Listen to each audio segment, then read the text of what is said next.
Olá, estudantes, tudo certinho com vocês? Tudo beleza? Aprofundando cada vez mais em genética aí, terceiro ano, biologia, é isso aí mesmo, tá, gente? A genética vai dando aquela aprofundada, aquela complicada, embora eu não goste muito da palavra complicada, porque assim, ele vai aprofundando, é uma linha de raciocínio que vai se fazendo, e nesse sentido, como ela vai aprofundando, é interessante que você não pegou bem direitinho lá um conceito básico lá no início, você vai lá, reforça com o teu professor, dê uma lida, porque você vai precisar desses conceitos na sequência. Objetivo da aula, compreender a segunda lei de Mendel por meio da resolução de problemas e conceitos básicos relacionados com probabilidade.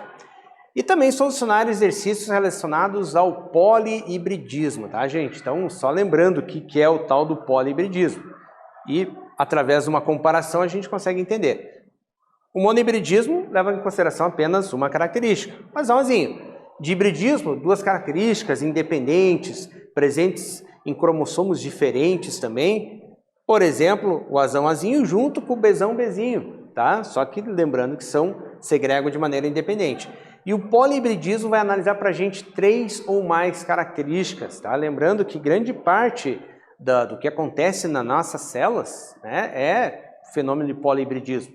Nós que analisamos, às vezes, uma característica independentemente, ou duas, mas basicamente o que acontece lá dentro é polihibridismo, tá? Para determinar gametas, tanto no dihibridismo quanto no polihibridismo, a gente pode usar uma fórmula bem tranquilinha, bem mágica ali para nós, que é o 2 elevado a n, onde n é o número de heterozigotos. Isso vai determinar para nós quantos gametas diferentes vão ser formados a partir da combinação de um genótipo. Por exemplo, esse genótipo aqui, ó, que tem apenas um heterozigoto, tá? A gente coloca 2 elevado a 1, vai formar apenas 2, né, gametas diferentes a partir dali, tá? Nós temos aqui, ó, 1, 2, 3, 4 gametas, 4 heterozigotos. Então, o que a gente faz? 2 elevado a 4, isso vai nos formar 16 gametas diferentes, ou seja, uma quantidade bastante grande de gametas, né? Daria bastante trabalho se fosse fazer um punê ali a partir de 16 gametas. Esse daqui todo recessivo, 2 elevado a 0, né? Então formaria apenas um tipinho de gameta só, tá? E esse daqui que tem 2 heterozigotos, 2 elevado a 2, 4 gametinhas diferentes ali. Em outra aula, gente, nós vimos ali a questão de ferramentas para se utilizar, né, na resolução de problemas com dihíbridos. Por exemplo, o quadro de Punnett, tá? Que é aquela tabelinha que você coloca os gametas do macho, os gametas da fêmea e vai juntando as letrinhas ali, obtendo os resultados. A regra do EN, que você pega os diagramas de Punnett que você chegou, né, como resultado, multiplica um pelo outro para se chegar num resultado final. Regra do E, ou seja, as duas situações juntas, né? E método da linha bifurcada, em que você vai destrinchando. Você pega lá, divide os 2 heterozigotos aqui, né? Pega o heterozigoto azão-azinho, separa, forma, liga nele cada um B minúsculo, não tem um B maiúsculo nesse caso, aqui é uma hipótese, né? Uma situação hipotética, até se formar aqui no final os tipos diferentes de gametas. Nesse caso, nós temos 8 gametinhas diferentes, cada um com um tipo de combinação, um diferente do outro, isso que importa ali. No entanto, gente, nem todos esses métodos que a gente tem, eles podem ser usados no monohibridismo, no dihibridismo, porque eles vão se tornando mais complexos, né? Alguns só podem ser usados no polihibridismo, tá? Sugere-se então que ao se deparar com um exercício que está lá na tua frente, teu professor propôs, ou você pegou na internet para treinar, né? Para fazer ali um treinamento para vestibular, você realiza o seguinte questionamento. Primeiro, o exercício traz cruzamento entre heterozigotos. Primeiro você analisa, para aplicar lá o 2 sobre n de repente, né? 2, o exercício pede genótipo ou fenótipo, ou de repente as duas situações.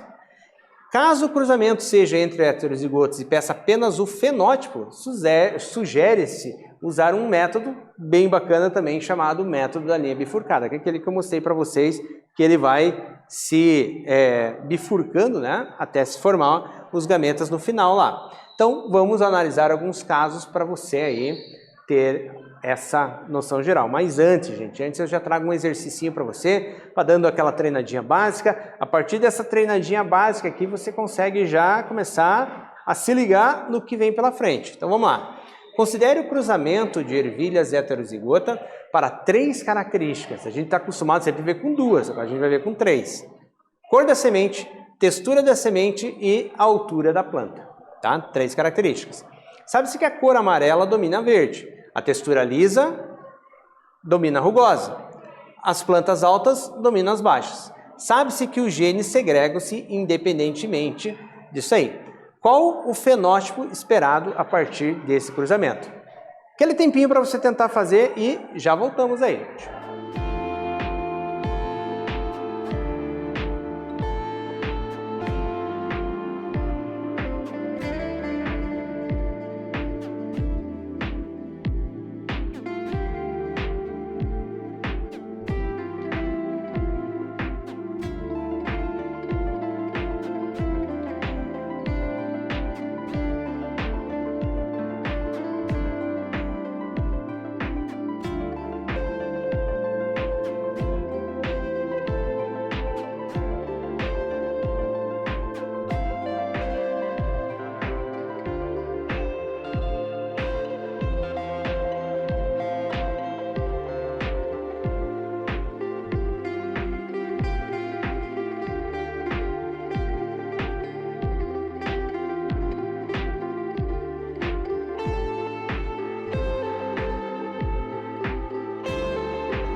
Beleza, pessoal? Lembrando, ervilhas heterozigotas, tá? Para as 3 situações.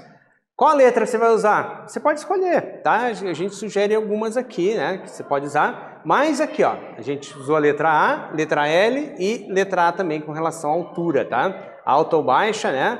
Amarela ou rugosa e assim vai indo. Então, o que nós temos aqui? Linha bifurcada, 3 amarelas para uma verde com relação à cor.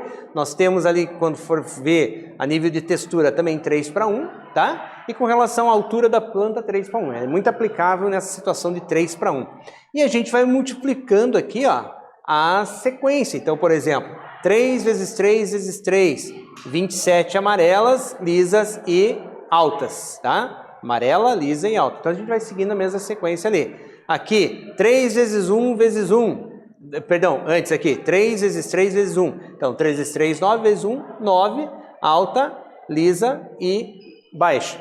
E assim vai indo, tá? Você vai seguindo a sequência, chegando no total de 64 possibilidades ali diferentes, né? 64 genótipos diferentes que você vai tendo, porque, né, somando ali os 27 mais 9, né, que são variações dentro de um mesmo fenótipo, você vai chegando a 64 genótipos diferentes ali, ok?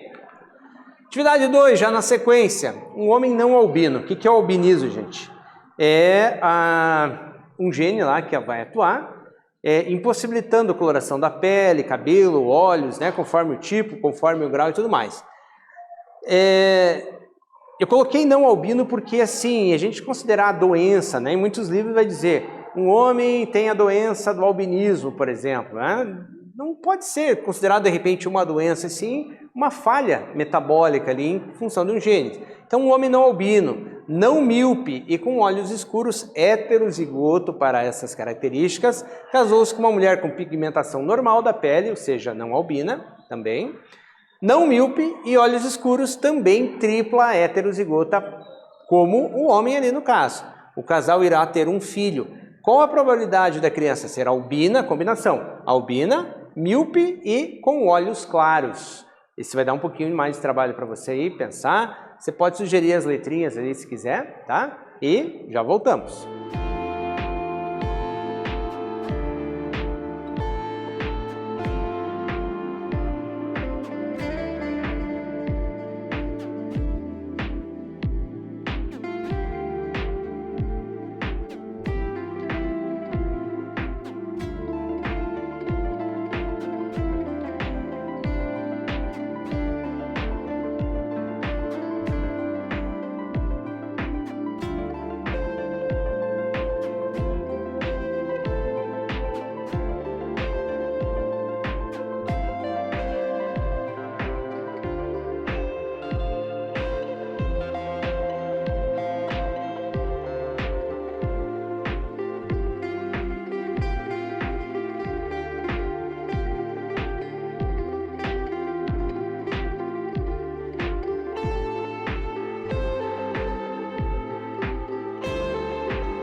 Vamos lá, gente. Lembrando, triplos heterozigotos nas duas situações, tanto no homem quanto na mulher.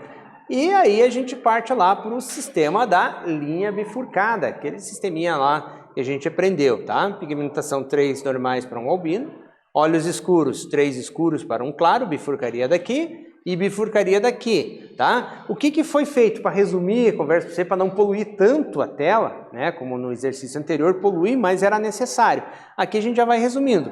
Um albino, um claro, e aí, como ele quer saber com relação a míope, também era 1. Então, 1 vezes 1 vezes 1 vai dar apenas 1, seria pigmentação normal, né? Olhos escuros e míope. Tá? Então as possibilidades teriam ali de todas, né? A gente teria ali 64 possibilidades também, né?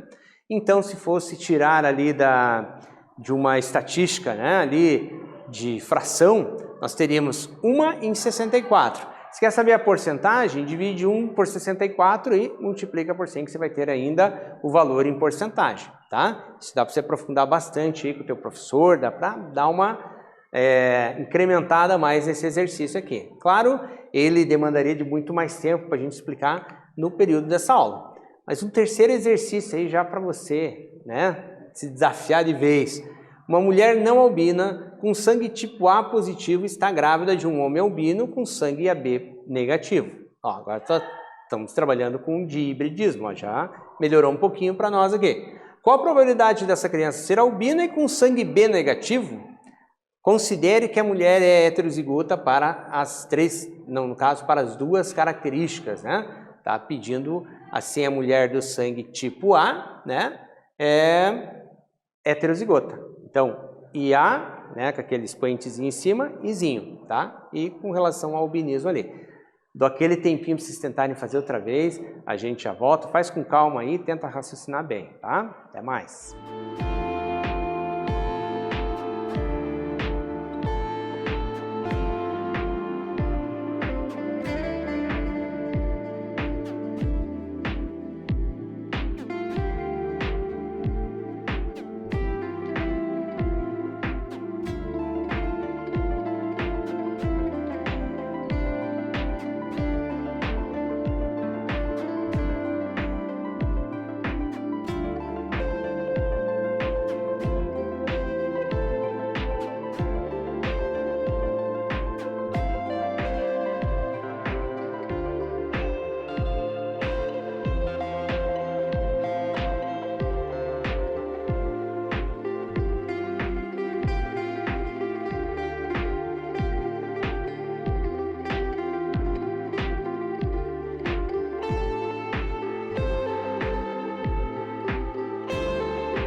Galera, realmente eram 3 características, tá?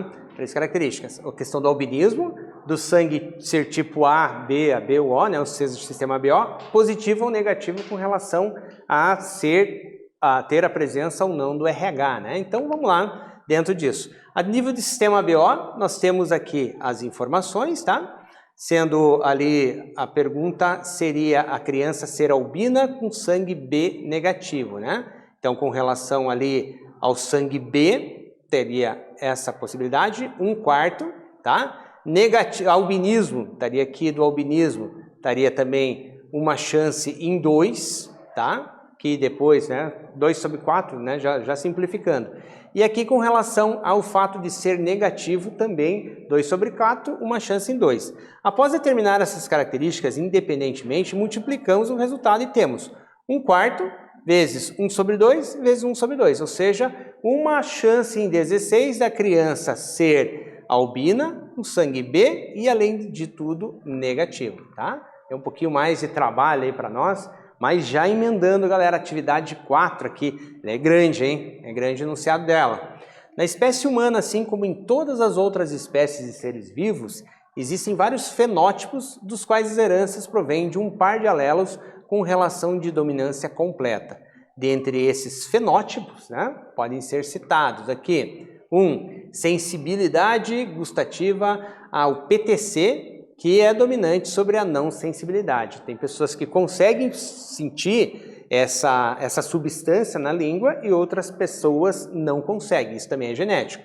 2. A forma do lobo da orelha, que pode ser soltinho ou aderente, ou seja, preso, né? E 3. A capacidade de dobrar, né, a língua é dominante sobre a capacidade de não conseguir dobrar, ou seja, né, curvar a língua, dobrar a língua ali no caso, certo? Agora vem a pergunta em si. Um casal cujo marido tem o lobo da orelha aderente, ou seja, presinho aqui, é heterozigoto para a sensibilidade ao PTC e não é capaz de dobrar a língua. Então são 3 características. Dá uma complicadinha ali, uma mistureba, mas você consegue tirar os dados a partir dali. Vai anotando, vai pegando e vai anotando, tá? Isso é importante. A esposa tem heterozigose para a forma do lobo da orelha, para a sensibilidade ao PTC e para a capacidade de dobrar a língua, tá? Com base nesses conhecimentos, qual é a probabilidade desse casal ter uma criança do sexo masculino, tá? Então, mais uma característica, lobo da orelha aderente, não sensível ao PTC e não é capaz de dobrar a língua. Então, são 4 características agora de uma paulada só. Tá? Eu vou dar um tempinho para vocês fazerem, se vai demorar, anota, tira os dados do problema, anota num cantinho, depois vai montando o probleminha que a gente já volta.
Vamos lá, pessoal. São bastante informações aqui agora, então, né?